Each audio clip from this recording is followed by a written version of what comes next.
Everyone, कैसे हैं आप सब।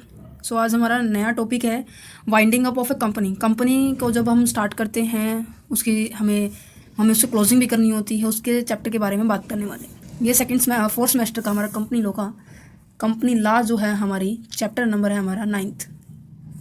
ठीक है, सो हम स्टार्ट करते हैं।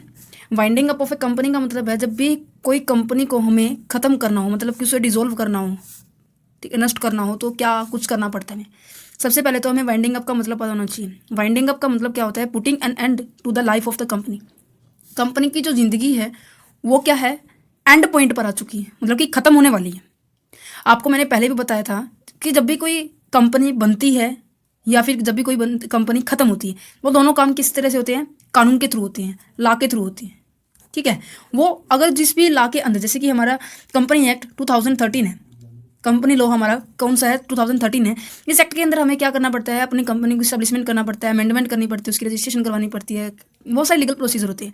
इसी तरह जब हमें वाइंडिंग अप का पॉइंट आता है तब भी हमारे पास क्या आता है? लीगल इसका प्रोसेस आता है, वही हमें फॉलो अप करने के बाद हमारी कंपनी क्या है? नष्ट हो जाती है। ठीक है, तो सिंपल लैंग्वेज आज हम जस्ट ओनली इंट्रोडक्शन पढ़ेंगे, क्योंकि इंट्रोडक्शन अगर समझ में आ गया तो इसके जो मोड्स हैं, मतलब कि तरीके हैं कैसे हम वाइंडिंग अप कर सकते हैं किसी कंपनी को, वो बहुत ही अच्छे तरीके से समझ में आ जाएगा। तो स्टार्ट करते हैं। तो वाइंडिंग अप का मतलब होता है जब भी कोई कंपनी हम बनाते हैं, कंपनी बनाने के बाद जब उसका एंड पॉइंट आता है, उसकी लाइफ का जो अंतिम समय आता है, उसे बोलते हैं हम वाइंडिंग अप। तो वाइंडिंग अप करने के साथ साथ हमें आपको भी पता है कि जब भी हम कभी वाइंडिंग, यहाँ पे आ जाए सीधा एक बारी, ये बीच में एक नया पॉइंट आ गया था। जब भी हम वाइंडिंग अप करते हैं, आपको भी पता है वाइंडिंग अप के पॉइंट ऑफ व्यू से हम क्या करते हैं। सबसे पहले जब भी कोई हमारे पास कोई एसेट्स बची हुई थी, कंपनी जब हम चला रहे होते हैं तो एसेट्स तो नॉर्मल सी बात है, बिना एसेट्स के तो कोई भी कंपनी नहीं चलती। तो एसेट्स जो है, उन एसेट्स को क्या करना पड़ता है? सेल करना पड़ता है।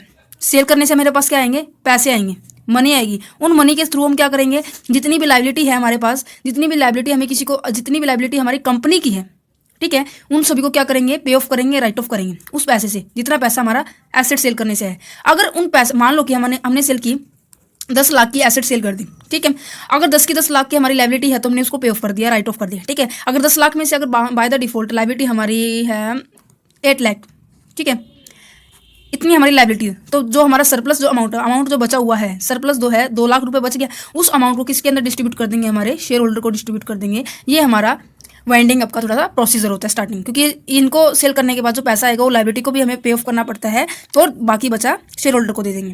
तो यहाँ पे बात करते हैं कि वाइंडिंग अप के लिए हमारे पास क्या होता है कि एक लीगल प्रोसीजर होता है, क्योंकि जब भी हम कोई भी कंपनी स्टार्ट करते हैं तब भी लीगल प्रोसेस होता है, जब हम कोई कंपनी को खत्म करते हैं तब भी कोई लीगल प्रोसेस ही होता है।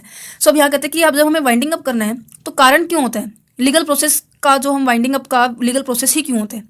कारण देखिए, बिकॉज कंपनी क्या होती है? एक आर्टिफिशियल पर्सन होती है। मैंने आपको कैरेक्टरिस्टिक्स वाले चैप्टर के अंदर ही बताया था, पूरा डीपली बताया था।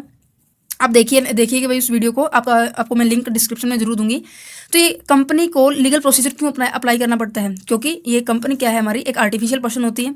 इसको क्रिएट किया जाता है एक लॉ के द्वारा, जो हमारा कानून है उसके द्वारा क्रिएट किया जाता है, और इसकी कॉमन सील होती है, सिग्नेचर नहीं कर सकता। सिग्नेचर के पॉइंट ऑफ व्यू से एक इस तरह का स्टैंप होता है, उस स्टैंप का यूज करके वो अपने सिग्नेचर कर देती है कंपनी। ठीक है, और डिसॉल्व मतलब खत्म भी कैसे होती है? एक कानून के द्वारा ही होती है, कारण नहीं होता है। ये पॉइंट आ गया समझ में। अब उसके बाद हमने ये बताया इसके लाइबिलिटी कैसे हम पे ऑफ करते हैं। अब बात करते हैं, एक हम आपके बुक में भी होगा एक point, winding up and dissolution. So सबसे पहले आपको डिसोल्यूशन के बारे में पता होना चाहिए क्या होता है।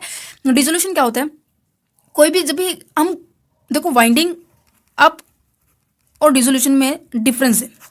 वाइंडिंग अप का तो मतलब होता है कोई भी कंपनी को नष्ट करना, और डिसोल्यूशन का मतलब होता है जब भी कोई कंपनी को नष्ट तो करना होता है पर जड़ से नष्ट करना डिसोल्यूशन कहलाता है। मीन्स अगर किसी कंपनी ने अपना डिसोल्यूशन करवा लिया तो क्या करते हैं? उसकी जो एग्जिस्टेंस होती है ना, कंपनी की जो एग्जिस्टेंस होती है उसे सीज कर दिया जाता है।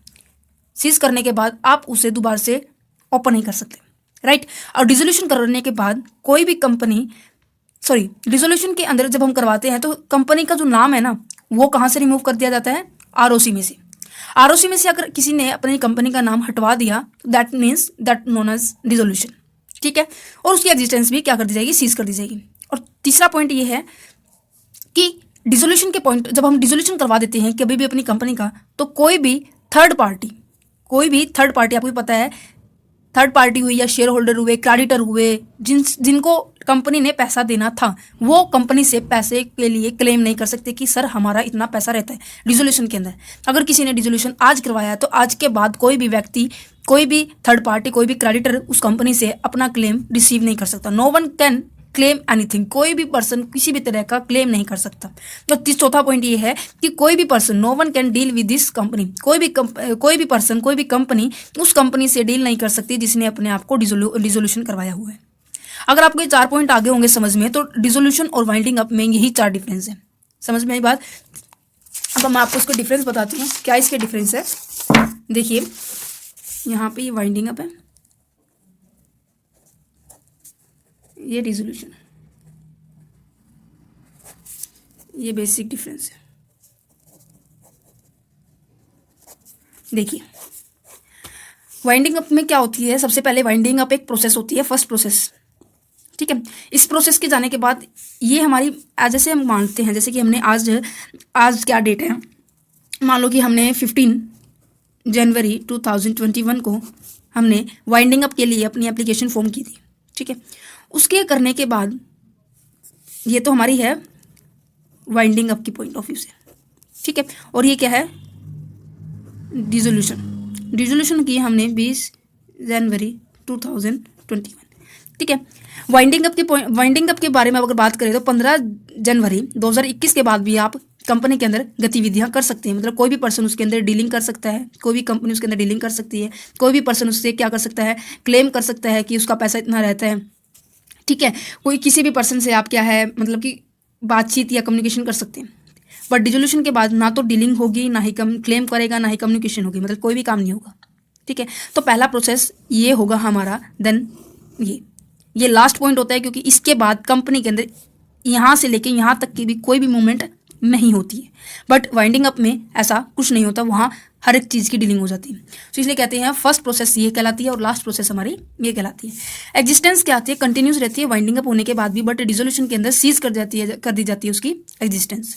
नेक्स्ट कहते हैं जो क्लेम है हमारा, क्लेम मतलब कि जो अमाउंट का जो क्लेम होता है, यानी कोई भी डेटर या कोई भी ऐसी पर्सन, सॉरी डेटर नहीं, क्रेडिटर, कोई भी क्रेडिटर या फिर कोई भी पर्सन क्लेम कर सकता है किसके अंदर, वाइंडिंग अप के अंदर। बट डिसोल्यूशन के अंदर ऐसा कुछ भी नहीं होता, उसके अंदर किसी भी तरह की क्लेम नहीं मिलती किसी भी पर्सन को।